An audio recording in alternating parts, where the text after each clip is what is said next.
Oui, oui, je comprends bien, monsieur Lathune, mais ça m'arrange pas, enfin... Ouais, ouais, je comprends. Bon, merci quand même, monsieur Lathune. Merci, au revoir. Bon, bah, j'ai pas eu mon prêt. J'avais prévu de vous faire une vidéo avec un hélicoptère et des lance-flammes et tout, mais... Bah, je vais pas pouvoir. Bah non, ça coûte cher une vidéo YouTube. Bah si, même parfois très très cher. Vous voulez savoir combien? Bah, faites pas semblant. Vous nous l'avez demandé en commentaire du making of de maths. Ça coûte très exactement... Bah non, je peux pas vous dire ça comme ça. Vous imaginez bien que c'est du cas par cas. Alors, reprenons depuis le début.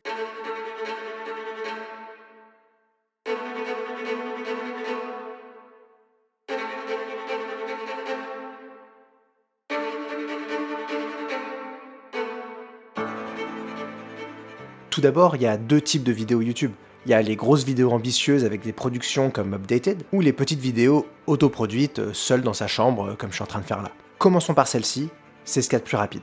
Que ça soit du vlog, du fastcam ou du gaming, ce qui coûte dans ces vidéos, c'est le matériel et le temps humain passé sur la vidéo. Alors, le temps humain ne coûte rien parce que c'est une passion et que vous le faites pour l'art, mais bon, vous devriez être payé quand même. Mais voilà, en attendant, vous ne vous rémunérez pas. Aujourd'hui, ça ne vous coûte rien. Mais gardez-le en tête parce qu'au fur et à mesure de votre professionnalisation, il va falloir vendre ce temps humain. Il n'y a aucune raison que vous ne soyez pas rémunéré pour le travail que vous effectuez sur vos vidéos, que ça soit en tant qu'auteur ou monteur ou réalisateur. Et oui, les créateurs et les créatrices YouTube cumulent tellement de postes, et tout ça, c'est du taf de ouf. Il n'y a aucune raison que ça soit fait gratuitement. Alors en attendant, on le fait gratuitement, mais c'est jusqu'au jour où vous pouvez vous payer, ça c'est le saint graal quoi. Passons au matériel. Bah le matériel ça coûte rien. Non, pardon.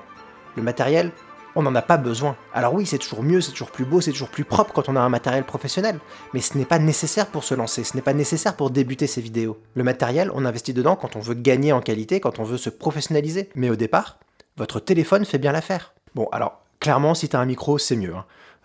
Une vidéo avec un son pourri, tu la zappes. Mais t'as plein d'options pas très chères, que ce soit pour ton téléphone ou ta caméra ou ton ordinateur. En tout cas, clairement, c'est le premier truc à acheter. Et il reste le montage. Et là, pareil, t'as plein de logiciels gratuits comme CapCut ou même DaVinci, des logiciels professionnels. Donc, le coût de ta vidéo quand tu débutes, bah c'est entre 0 et on va dire 100 € si t'achètes un micro. Alors après, tu vas vite vouloir évoluer et acheter du matériel et gagner en qualité. Alors là, ça peut aller entre un budget de 500 € à 3000 € en fonction de ce que tu vas prendre comme matériel. Ça peut être bien plus que ça si tu as l'argent pour. Et d'ailleurs, c'est le moment pour notre sponsor avec le casino en ligne Updated. Vous pourrez gagner plein d'argent, plein de thunes, plein de moulas.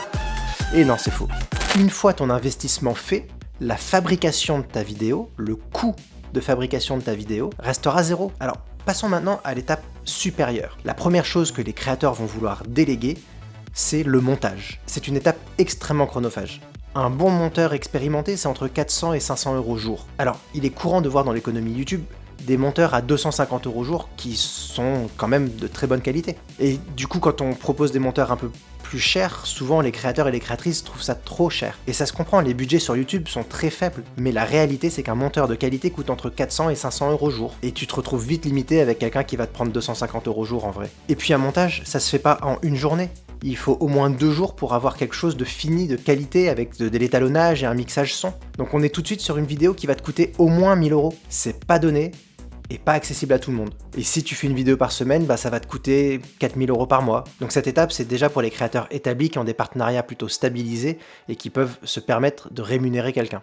Mais venons-en à ce qui nous intéresse un peu plus dans cette vidéo et répondons à la question que vous nous avez posée en commentaire. Combien coûte une vidéo ambitieuse sur YouTube? Définissons déjà ce qu'on appelle une vidéo ambitieuse sur YouTube. Pour moi, c'est ce qui va s'apparenter à du cinéma court-métrage. Donc c'est un tournage qui réunit entre 20 et 30 personnes sur le plateau en fonction du nombre de comédiens nécessaires en plus de l'équipe technique. Et pour répondre à la question, il faut reprendre les bases, comprendre qui fait quoi sur un plateau. A-t-on vraiment besoin de tout le monde? Alors ce que je vous propose, c'est qu'on fasse un devis ensemble, ligne par ligne. Alors, ça va être un peu long, accrochez-vous. Et sinon, je vous propose de sauter le chapitre pour avoir directement la réponse à votre question, et vous pourrez trouver en description un lien non répertorié de la vidéo qui reprend ce devis ligne par ligne si vous voulez le voir séparément. Alors, petite précision sur ce devis, nous allons parler d'intermittent du spectacle, qui est un statut propre à la France pour encadrer le nombreux professionnels qui travaillent dans le spectacle, et y compris l'audiovisuel. Il existe plusieurs conventions collectives qui imposent des tarifs syndicaux, donc des tarifs minima, en dessous desquels on ne peut pas descendre. Selon les conventions collectives, ces minima sont différents. La convention collective publicité sera mieux payée que celle du cinéma. Sur YouTube, on est dans la convention collective production audiovisuelle, qui est la moins coûteuse. Tous les tarifs que vous verrez dans ce devis respectent donc ces minimums syndicaux pour 8 heures de travail. On sera donc sur un devis le moins cher possible. Certains techniciens expérimentés demanderont probablement des salaires plus élevés. C'est bien normal, on paye aussi l'expérience. Mais pour cet exercice, restons sur le minimum. Tout d'abord, on a les droits artistiques et le concept. Donc c'est tout ce qui va être rapport aux droits d'auteur, que ce soit les scénaristes, etc., etc. Disons que sur une vidéo YouTube, on va mettre auteur ou scénariste, bon c'est à peu près la même chose, on va en mettre un, et on va le payer, je sais pas, 1000 € peut-être la vidéo. C'est pas excessif, ça dépend de la longueur de la vidéo et de ce qu'il y a à écrire dans cette vidéo. Parfois, il n'y a pas d'auteur du tout, quand c'est uniquement du live ou que c'est de la performance, des choses comme ça, il n'y a pas besoin d'écriture à proprement parler. Maintenant, s'il y a des recherches, de la vulgarisation et des choses comme ça, bah, il faut l'écrire. Donc, on va dire, allez, 1000 € la vidéo, c'est pas super cher, hein. Sur de la vidéo YouTube, il y a très peu de composition originale de musique. Malheureusement, ça serait canon, mais donc pas besoin de mettre de compositeur. Pareil, l'achat d'archives, en général, on fait 100 parce qu'on n'a pas les moyens. C'est grosso modo tout ce qu'on a à payer sur les droits d'auteur. On essaye d'éviter en général ce genre de poste qui coûte rapidement très cher. On passe aux dépenses de personnel qui se divisent en plusieurs catégories. La première catégorie, c'est l'équipe de production qui va accompagner le tournage de la pré-prod à la post-prod, en passant bien entendu par le tournage. Ici, on va mettre un dire de prod pendant 5 jours par exemple. 5 jours, ça représente quoi pour un dire de prod? C'est 2 jours pour la partie pré-prod, donc embaucher les techniciens, leur faire leur contrat, etc. Un jour de tournage et 2 jours pour finaliser les payes et donc les fiches de paye, les documents AEM qui sont les documents remis aux intermittents du spectacle à la fin des tournages. Pareil, on va faire très léger, on va dire que c'est le dire de prod qui fait la chargée de prod. Pareil, assistant de production, tout ça, on va sauter. Ensuite, on a le réalisateur. Le réalisateur, pareil, il a besoin d'à peu près 5 jours pour une vidéo de ce type. Il lui faut 2 jours pour préparer, c'est-à-dire faire le découpage technique. Il va falloir qu'il fasse des repérages des décors, il va falloir qu'il fasse des moodboards de costumes, etc. Donc 5 jours, en vrai, c'est rien. Enfin, 2 jours de prépa, c'est absolument rien. Il va faire beaucoup plus que ça, en réalité. Mais sur YouTube, en tout cas, nous, on va compter à peu près 2 jours de prépa pour le réalisateur. Et là aussi, 1 jour pour le tournage, et on va compter 2 jours pour superviser la post-production, parce que le réalisateur doit dire ce qu'il veut au monteur et à l'étalonneur. 2 jours pour faire toute la post-prod, encore une fois, c'est ridicule comparé au nombre de jours qu'il va réellement faire. Et là, il n'y a pas vraiment de salaire minimum pour un réalisateur. Et donc, du coup, on estime son travail à peu près 400 € jour, ce qui est pas énorme. On parle vraiment d'un réalisateur qui n'est pas très expérimenté, ou en tout cas qui a envie de le faire plus par passion qu'autre chose. On passe ensuite à la partie préparation. Sur ce genre de vidéo un peu ambitieuse, il nous faut forcément un assistant réel qui va faire le plan de travail, qui va dire quel plan va être tourné à quel moment, organiser la journée de travail. Malheureusement, pareil, c'est un travail qui demande beaucoup de temps en amont, en prépa. On a rarement les moyens de payer beaucoup de prépa, donc on va payer 1 jour de prépa pour l'ensemble du projet. C'est vraiment peu. Le régisseur général, pareil, on va lui faire au moins 1 jour de prépa, parce que le régisseur général, c'est celui qui s'occupe de la logistique du tournage. Les autorisations de tournage, mais aussi la nourriture, comment on va installer le plateau, etc., etc. Donc il a besoin d'aller voir les lieux en amont, et surtout donc préparer la nourriture et acheter de quoi manger, donc la table régie, quoi, tout simplement, les cafés, etc. Le chef opérateur, pareil, on va lui mettre une journée de prépa, parce qu'il doit travailler avec le réalisateur sur le découpage technique, et donc dire quel plan va être tourné, comment. Pareil, on lui demande bien plus qu'une journée de prépa, mais souvent on a les moyens de ne faire qu'une seule journée de prépa. Son assistant opérateur, on va aussi devoir lui mettre une journée de prépa, parce qu'il va devoir aller chercher le matériel qu'on a loué en amont, aller chez le loueur et faire des essais caméra. Il va tester le matériel pour être sûr qu'il fonctionne bien, qu'on se retrouve pas bête sur le tournage avec quelque chose qui marche pas. Le styliste ou la styliste, pareil, les costumes, ça s'achète en amont, ou ça se loue en amont, mais donc il y a des recherches à faire, donc on est obligé de faire au moins une journée de préparation. Le chef décorateur, pareil, sur un tournage assez ambitieux, il y a forcément de la déco ou de l'accessoire. On a là aussi au moins une journée de prépa. Si je vous donne l'exemple du cube de diamant de Fabien Olicard, il fallait construire ce cube. Et ça prend bien sûr en réalité plus qu'une journée, hein. Toute cette partie, les constructeurs, les menuisiers, les peintres, on va sauter. On n'est pas sur ce genre de projet-là. Maintenant, ça arrive fréquemment sur les grosses chaînes YouTube qu'il y ait des constructions de décors avec des vrais constructeurs. Le chef machiniste, en préparation, on a besoin du chef machiniste aussi pour aller chercher son matériel. Le chef machiniste, c'est celui qui va opérer la machinerie sur le tournage. Donc la machinerie, ça va être justement les travelling, ça va être toutes les accroches lumière un peu particulières, les choses qui sont assez lourdes et compliquées à installer. Il faut forcément une personne comme ça sur le tournage, en général deux, puisqu'il vient forcément avec son machiniste, et il a ce qu'on appelle sa propre bijoute. La bijoute, c'est son matériel à lui, et donc il va falloir qu'il aille récupérer ce matériel-là le jour d'avant, donc forcément au moins une journée de prépa. Souvent avec son propre machiniste, parce que ça se porte pas seul, ce genre de matériel, donc il faut forcément une deuxième personne. Le chef électricien et l'électricien, donc c'est ceux qui vont opérer la lumière. Donc le chef opérateur qui va diriger en disant voilà ce qu'on veut artistiquement, et le chef électricien et son électricien sont ceux qui vont positionner les lumières et les gérer pendant le tournage. Il faut un chef électricien et un électricien en prépa pour aller chercher le matériel qu'on aura loué. Ensuite, on passe donc à la partie tournage. Ici, sur un exemple où on a une seule journée de tournage. Ça peut être bien plus que ça, mais déjà, une journée de tournage, on est bien. Donc il nous faut un assistant réalisateur. Souvent, il lui faut un deuxième assistant réalisateur. Il faut quelqu'un qui va aller gérer les comédiens pendant que le premier est sur le plateau. La script qui va permettre de garantir la bonne continuité du film. Le régisseur général, on a vu, il lui faut aujourd'hui aussi toujours un régisseur adjoint. Il faut forcément une personne qui puisse quitter le plateau si nécessaire. Le chef opérateur, sur YouTube, on va avoir tendance à dire que le chef opérateur va cadrer, qu'on va sauter le cadreur. Mais sur certaines prods, il est nécessaire d'avoir plusieurs caméras et donc forcément un cadreur parce qu'il faut toujours une personne derrière une caméra pour être sûr que la caméra tourne bien et coupe pas, que les batteries ne coupent pas, etc. Donc l'assistant caméra, sur ce genre de tournage, c'est le premier assistant opérateur qui va faire le point et changer les objectifs, etc. etc. Le deuxième assistant sur ce genre de projet, on va le sauter. Le steadicammer aussi, on va dire qu'on n'a pas forcément les moyens d'avoir un steadicammer. Aujourd'hui, avec les gimbals, on va dire que le cadreur, enfin l'assistant opérateur peut le faire lui-même. Technicien grue, on n'en a pas besoin. On va pas aller chercher des grues sur ce genre de projet-là, c'est beaucoup trop. Le chef op son, l'ingénieur du son, obligatoire bien entendu, et souvent il a besoin d'un assistant pour gérer la perche pendant que lui gère la mixette. On va sauter l'assistant son, par contre on n'a pas les budgets pour ça. Chef costumier ou costumier, on va plutôt tout réunir sous un styliste.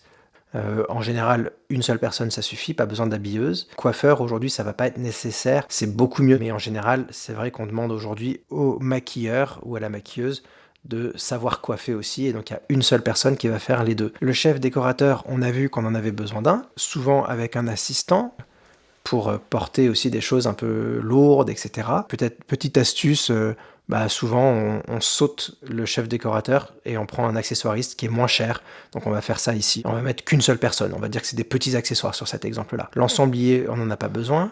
Le ripper, pareil, sur ce genre de plateau, on n'en a pas besoin. Constructeur, menuisier, peintre, on a vu tout à l'heure qu'on faisait pas de décor construit sur cet exemple-là. Chef machiniste, on a dit qu'il en fallait un, avec son machiniste, un électricien, chef électricien et son électricien. Pareil, on va en prendre qu'un ici.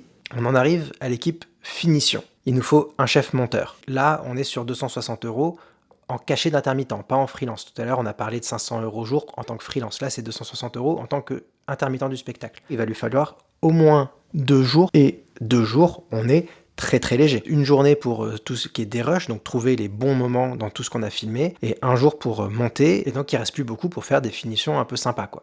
Donc même, je vais dire 3 jours, parce que 2 jours, je pense qu'on s'en sort pas en vrai. Un graphiste SFX qui va faire du motion design, on va lui mettre une journée, que ce soit pour faire du motion design ou des effets spéciaux. Une journée d'étalonnage, pareil, c'est assez short. L'étalonnage, c'est faire en sorte que déjà on ait un look, des couleurs qui nous conviennent dans notre vidéo. Ensuite, la partie étalonnage va faire aussi en sorte que tous les plans soient homogènes. C'est pas énorme une journée, surtout vu la longueur des vidéos YouTube qui aujourd'hui vont plutôt sur du 30 minutes, 1 heure. Donc c'est un sacré taf. Ingénieur du son mixage, c'est aussi obligatoire. Pareil, un jour c'est très très short si la vidéo est longue. Ici on a une partie qui permet de mettre dans notre devis des freelances. Mais donc là dans cet exemple là, pas besoin d'en mettre, on a mis tous les postes en tant qu'intermittent, donc pas besoin d'en mettre dans la partie freelance. On en arrive au comédien, l'interprétation. On va dire qu'il y a un rôle principal et un rôle secondaire. Et là on est vraiment sur des tarifs très très bas. On en arrive aux charges sociales qui sont donc obligatoires et de 8% pour les auteurs, en général 64% pour les intermittents et donc le casting y compris, mais parfois on passe par des organismes tiers qui vont payer les intermittents du spectacle pour nous et nous libérer un petit peu de la charge en paperasserie, et donc eux prennent une petite com aussi, donc on va augmenter les charges à 68% pour avoir quelque chose d'un peu plus réaliste. On en a fini avec les dépenses du personnel, on en arrive à cette étape du décor et HMC. HMC, c'est habillage, maquillage, coiffure. On a donc décidé que dans cet exemple, il n'y avait pas de décor, il n'y avait pas de matière première à acheter, donc tout ce qui est plateau, on n'en a pas besoin. Tout ce qui est matière première, bois, peinture, tout ça, on n'en a pas besoin. Par contre, les accessoires, il y en aura forcément. Que ce soit en fabrication, en location ou en achat, il y aura forcément des accessoires. Je reprends l'exemple du cube de diamant, il a fallu qu'on le fabrique. On va mettre ici une fabrication et 500 € de fabrication. On va dire que ces 500 € de fabrication, on va les ventiler sur la location et l'achat aussi d'accessoires. Le décor naturel, par contre, ça, obligatoire, il faut qu'on loue un décor. Et ça va très vite et ça peut être très cher. Quand on a fait des recherches de décors pour la vidéo de maths, on est tombé sur des décors qui coûtent 4 000 à 6 000 € la journée. On va dire une journée à 1 000 €. Forcément, on peut trouver moins cher. On peut trouver certains lieux gratuits, mais quand on tourne la vidéo de Fabien Olicard dans un musée ou quand on tourne la vidéo de maths dans un gymnase, et ça coûte environ ce prix-là. Le stylisme, ensuite, écoute, on va forcément avoir de la location ou de l'achat de stylisme à faire. On va mettre ça sous une seule ligne aussi. On va mettre une journée. Et on va dire qu'on a 300 € de stylisme. Par exemple, pour reprendre les exemples de Fabien et de Matt, Fabien, il a fallu qu'on achète un costume de guide. Et Matt, il y avait tous les costumes de teen américains. Les frais de maquillage, la maquilleuse ou le maquilleur vont devoir acheter du matériel pour maquiller, ou en tout cas, ils vont utiliser du matériel pour maquiller. Là, on essaie vraiment de faire le moins de dépenses possible. Donc, on va dire qu'en transport, personne n'a besoin de prendre un train. Disons que tout le monde est sur Paris et qu'on tourne à Paris. Le camion accessoire, on va s'en passer. On va dire que c'est des petits accessoires qui rentrent dans une voiture. Par contre, forcément, il nous faut un camion pour la machinerie et la caméra. Et c'est en général, on va dire, 350 € le camion. Alors on peut trouver des offres moins chères, peut y avoir beaucoup plus cher. Et il faut un camion avec la lumière qu'on va louer.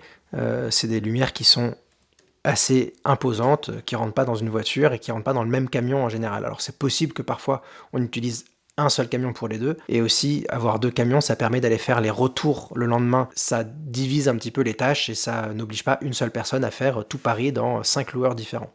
Tout ce qui est espace et minibus, on a dit que c'était un tournage où les gens étaient déjà à Paris. Par contre, ce qui est certain, c'est qu'on a forcément toujours besoin d'un taxi, que ça soit galère de dernière minute, les comédiens qu'il faut ramener à droite à gauche, ceux qui finissent plus tôt leur journée de tournage, il faut les renvoyer chez eux et on peut pas avoir quelqu'un qui va les conduire parce qu'on a besoin de cette personne sur le tournage. Donc on met en général au moins 4 taxis, ce qui fait pas grand chose, on va mettre 50 € de taxi, 4 taxis, ça fait 2 allers-retours. C'est 2 personnes qu'on prend en charge en taxi, c'est vraiment pas énorme. L'essence aujourd'hui, au prix où ça coûte, on est vraiment obligé de le prévoir, donc on va mettre 1, et en général, ici on est supposé mettre F pour forfait. Donc c'est un forfait, c'est pas au jour, et donc là on va mettre, 50 € d'essence, pour les camions qui vont faire très peu de kilométrage. On en arrive au repas. Et oui, il faut nourrir tout ce petit monde. Comme ça, il y a à peu près 20 personnes, un seul jour. Et pour le petit-déj, on met 5 € qui va compter le jus et des viennoiseries, on va dire. Pour le déj, on reste toujours sur 20 personnes, une seule journée de tournage. Et on va par contre être ici sur 25 €. Aujourd'hui, ça coûte cher. Si on doit manger dans un resto, c'est 25 €. Et c'est des postes sur lesquels on peut pas grignoter, sans mauvais jeu de mots, parce que c'est le bien-être de l'équipe et c'est que comme ça que on aura une ambiance de tournage satisfaisante et plaisante pour tout le monde, et que donc du coup on aura de la qualité au final. Le dîner, on va dire que là on finit en temps et en heure et qu'on n'a pas besoin de dîner. Et par contre la régie plateau, on est toujours sur 20 personnes, une journée de tournage, et là on compte à peu près 10 €, donc les petits biscuits, les petites boissons, les petits bonbons, les paquets de chips, etc. Hôtel et défraiement, on a dit que tout le monde était sur Paris sur cet exemple-là. Le matériel régie, c'est par exemple la machine à café. Il faut forcément un peu de matériel et on met à peu près 100 €. Là-dedans, on peut aussi compter ce qu'on appelle les glaces maquillage qui sont en général récupérées par les régisseurs. Les repérages, là, on va dire qu'on n'en dépense pas ou que les repérages sont très faciles à faire. C'est fait en métro, j'en sais rien. Donc on va passer maintenant à la partie matériel de tournage. Donc on a la caméra complète, on va dire, avec les optiques. Donc on a toujours une journée, on va dire qu'on n'a qu'une seule caméra sur ce plateau. Et en fonction du matériel qu'on va utiliser, disons qu'on fait une vidéo avec un A7S III. L'A7S III, c'est à peu près 100 € jour. Et les optiques, on va en avoir pour une valise de 100 €. On va dire que, allez, on en a pour 200 € jour. On va plutôt être sur du 300 €, 400 € pour la caméra complète. Pour de la fiction. Tout ce qui est retour vidéo, ensuite, forcément, on va avoir besoin de moniteurs, de câblage, etc. Et tout ce qui est fourniture caméra, ça va être les cages, les filtres, etc. On va mettre une centaine d'euros. Parfois c'est moins, parfois c'est plus. Je fais vraiment un truc à la louche, hein. La machinerie, on va essayer de faire le plus léger. On a 2 machinaux pour nous aider, mais on va quand même faire le plus léger possible. Donc on va pas faire un dolly avec des rails, on va plutôt faire un slider qui va nous coûter 100 €. Ça va nous permettre de faire un peu de mouvement dans tout ça et donner un peu de richesse visuelle. Grue, on va sauter. Voiture travelling, hélicoptère, malheureusement, on n'a pas eu notre prêt, donc c'est mort. Steadicam, on a dit qu'on ferait avec un gimbal. Donc là aussi, par exemple, on va faire un petit gimbal et on va mettre 50 € pour la location. C'est pas très très cher. La bijoute machinot, par contre, on a dit qu'il fallait lui mettre, et en général, c'est 150 € la journée. La location de lumière varie beaucoup entre tous les tournages. Ça peut être de la lumière naturelle avec des modificateurs, des diffuseurs, ou alors ça peut être beaucoup de lumière supplémentaire, comme pour refaire la lumière du soleil à travers une fenêtre. Donc c'est très dur d'estimer, mais on va dire que pendant une journée, on va avoir besoin de 1000 € de matériel lumière. Ça va très très vite malheureusement. Et là aussi, on a besoin de la bijoute électrique, donc pareil, 150 €. Le matériel son est beaucoup moins coûteux, et on va dire qu'on a besoin de 2 HF et que ça coûte 50 € jour. Et donc on en arrive à la post-production. On a déjà prévu le personnel, donc le monteur, etc. Là, on va dire que c'est un monteur qui le fait chez lui parce qu'on est sur du YouTube, donc il n'y a pas vraiment de client, il y a un créateur derrière, mais pas un client. Donc toutes ces parties-là, on va les sauter. Les stock shots, on peut avoir besoin d'acheter une image particulière, une image d'illustration qu'on n'a pas et qui va coûter 50, 100 €, mais bon, on va dire que là, on n'en a pas forcément besoin. On en arrive au son, pareil, on va dire que c'est le mixeur son qu'on a déjà prévu plus haut, qui a son propre matériel et qu'on n'a pas besoin d'avoir une salle de mixage particulière. Les consommables, on va mettre 2 disques durs. Il faut forcément garder les backups dans 2 endroits différents, donc il faut 2 disques durs. Et on va prendre des petits disques d'archivage, hein, donc on va mettre 150 € pour le disque. Il existe des disques moins chers, mais bon voilà, on va faire un truc un peu moyen. On en arrive aux assurances, parce que oui, sur un tournage, il y a très souvent de la casse, et donc il faut forcément prévoir qu'il y a quelque chose qui va mal se passer. Donc les assurances, il y a la multirisque qui représente 1,5% du budget et le risque civil, c'est la protection des employés, donc qui représente 2% de la masse salariale. On arrive donc sur un coût direct. Ça veut dire le coût de fabrication, ce que va nous coûter la fabrication de cette vidéo. À ça s'ajoutent les imprévus, ce qui représente 10% du budget. C'est en cas de galère, loi de Murphy quoi. Quoi? Vous savez pas ce que c'est que la loi de Murphy? Bon. Si vous savez pas, dites-le moi dans les commentaires et je vous ferai une vidéo rien que sur la loi de Murphy. C'est une loi obligatoire à connaître pour toute personne qui veut créer du contenu. Et ensuite, tu ajoutes les frais généraux, les frais indirects comme les loyers, les fournitures de bureau, etc. Bah oui, une production va devoir amener tout ça et il faut bien qu'on se rembourse. Les frais généraux sont en général de 7%. Puis vient la part du producteur exécutif. Le producteur exécutif, c'est celui qui est en charge du tournage et souvent de la post-production du film. Il travaille sous la responsabilité du producteur délégué. Donc il ne participe pas au financement du film. Parfois il peut réinvestir sa part dans le film, mais c'est peu courant sur YouTube. C'est le producteur délégué qui va lui payer les coûts de fabrication, le tournage, la post-production et les finitions. C'est la prod exé qui va engager les techniciens et les comédiens par exemple, qui va louer tout le matériel, les décors, les véhicules. Il gère la fabrication du film, en respectant le budget qui lui a été donné. La part du producteur exécutif varie en fonction du projet. Ici, on va mettre 3%. Et enfin, reste la marge du producteur délégué. Le producteur délégué est en général à l'origine du projet. C'est au producteur délégué que le scénariste va céder ses droits, par exemple. Donc il va choisir le réalisateur, il va valider le casting. C'est lui qui va signer tous les contrats qui lui permettent de disposer de tous les droits sur la vidéo, que ce soit pour le tournage ou pour l'exploitation de la vidéo. Il est le responsable légal et on dit qu'il est le garant de bonne fin du film. Donc c'est le producteur délégué qui va définir le coût global du film et constituer le financement nécessaire. La marge du producteur délégué est en général entre 10 et 20%. Sur YouTube, il est rare d'avoir à la fois une production déléguée et une production exécutive. Ça arrive, mais c'est pas ce qu'il y a de plus commun. Mais financièrement, ça ne change rien, parce que Si c'est la même prod qui fait la production déléguée et la production exécutive, il prend la même marge. On est donc, dans cet exemple, sur un total de 36 042 euros.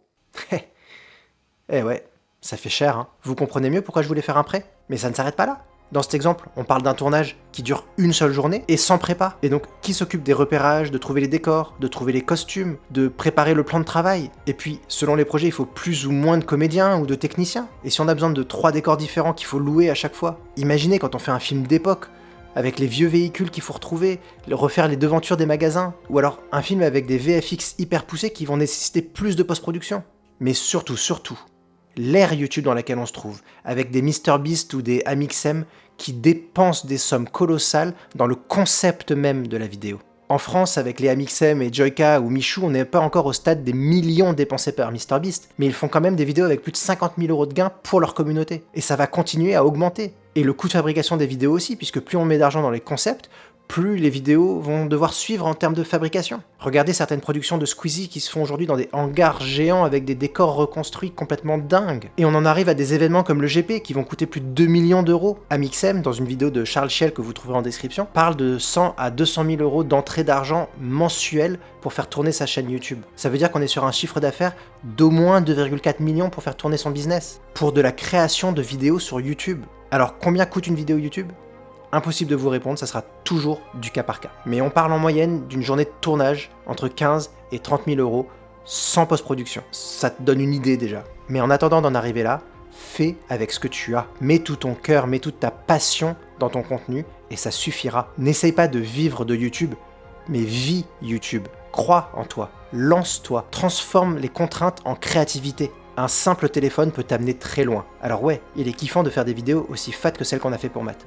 Mais c'est après des années et des années de travail acharné et de publication de contenu régulière qu'il a pu en arriver là. Alors tu sais ce qu'on va te dire, tu sais ce qu'il te reste à faire. En plus de t'abonner, crée, publie, recommence.